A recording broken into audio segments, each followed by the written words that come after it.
चलो तुम लेट जाओ इधर, मैं बैठी हूँ तुम्हारे साथ। तुम खामखा खुद को परेशान कर रही हो। मैं बिल्कुल ठीक हूँ। तुम्हें सर आसिम के साथ चले जाना चाहिए था। बड़ी रूड लड़की हो तुम वैसे। मैं यहाँ आई हूँ तुम्हारे साथ तुम्हारे घर, और तुम मुझे बार बार ये कहे जा रही हो ना आती ना आती। बहुत फजूल हो तुम। Sameera, I am so sorry. मेरा ये मतलब बिल्कुल नहीं था। खैर, अब तो तुम मेहमान बन गई हो ना। बताओ क्या खिदमत करो तुम्हारी। तुम्हें खिदमत करने की कोई जरूरत नहीं, तुम्हारी खिदमत गुजार हाजिर है। चलो तुम अब आराम करो।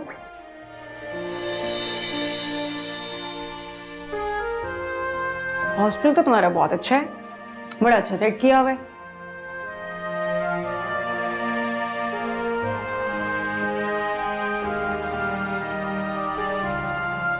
ये तस्वीर किसकी है? मेरे अम्मी, अब्बू और मैं। Wow, so cute. बहुत अच्छी पिक्चर है। कहाँ रहते हैं तुम्हारी अम्मी अब्बू? अम्मी को तो गुजरे हुए एक अरसा हो गया। बहुत छोटी थी मैं उस वक्त। और अब्बू कहाँ रहते हैं? इसी शहर में रहते हैं। अगर इसी शहर में रहते हैं तो तुम उनके साथ क्यों नहीं रहती? आई एम सॉरी, मैं कुछ ज़्यादा ही पर्सनल हो गई। पहले तुम्हारी तबीयत ठीक नहीं और मैंने तुम्हें और परेशान कर दिया। दरअसल मैंने कभी पहले ऐसा सुना नहीं, इसलिए वजह पूछ ली। वो अपनी दूसरी बीवी और बेटी के साथ रहते हैं। शायद उनके घर में मेरे लिए जगह नहीं। कब से रह रही हो हॉस्टल? अम्मी के गुजर जाने के बाद अब्बू ने दूसरी शादी कर ली। बज़ाहिर तो दूसरी शादी इसलिए की गई थी कि इतनी छोटी बच्ची को अब्बू अकेले कैसे संभालेंगे, लेकिन उसके बाद मेरे मुकद्दर में हॉस्टल और बोर्डिंग स्कूल। बस यही कहानी। बहुत दुख हुआ ये सुनकर। तुम अपने रिश्तों को कितना मिस करती होगी। मैं सिर्फ अपनी अम्मी को मिस करती हूँ। मुझे लगता है कि माँ का रिश्ता एक ऐसा रिश्ता होता है जिसके चले जाने के बाद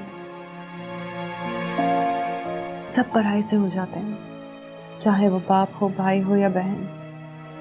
क्योंकि माँ ही एक वाहिद ऐसी हस्ती है जो अपने बच्चों को अपने पैरों के नीचे छुपाए रखती है, बाप का साया हो या ना हो। मैं तुम्हारे खूनी रिश्तों की कमी तो पूरी नहीं कर सकती, मगर एक बहन की तरह हमेशा तुम्हारा ख्याल रखूंगी।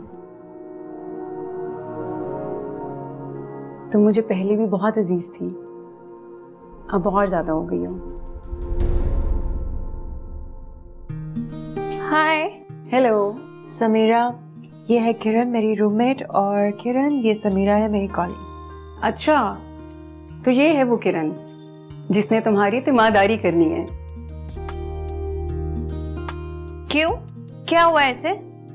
मैंने तुम्हें कहा भी था ना कि तुम्हें बुखार है, ऑफिस मत जाना, लेकिन नहीं, ऑफिस तो इसके ना जाने से जैसे बंद हो जाना था। मैडम पूरा ड्रामाई सीन करके आई है। बैठो तुम, बताती हूँ तुम्हें क्या हुआ है।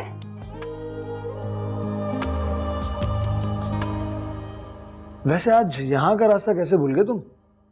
वरना तुम्हें तो स्पेशली बुलाना पड़ता है। यहाँ से गुजरा था, सोचा भाभी के हाथ की चाय पीता था। क्या बात है, ये तो बहुत अच्छा किया आपने। वैसे सिर्फ आप ही मेरी चाय के कदरदान हैं, वरना कुछ लोगों को तो तारीफ करनी आती ही नहीं है।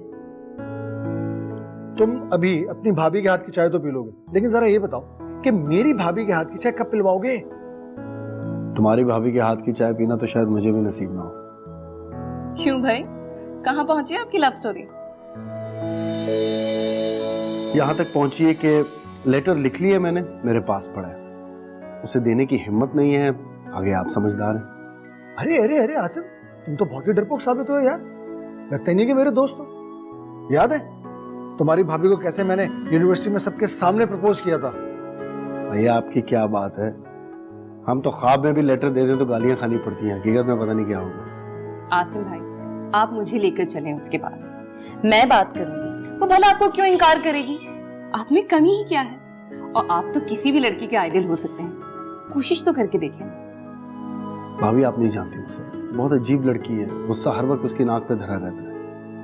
ऑफिस में एक कॉलीग ने बात करने की कोशिश की थी, उसके साथ अच्छी खासी कर दी उसने। मेरे भाई को किस्मत से लड़की पसंद आई है, मैं उसे इस तरह नहीं जाने दूंगी। कितने अरसे से तलाश थी आपको, अब वो आपको मिली है। मुझे इसके पास ले चले प्लीज।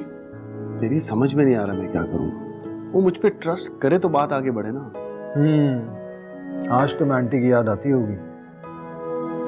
अपनी आखिरी सांस तक वो तुम्हें कहती रही कि बेटा शादी कर ले, लेकिन नहीं, तुमने कहा मैं तो अपनी पसंद की लड़की से शादी करूंगा।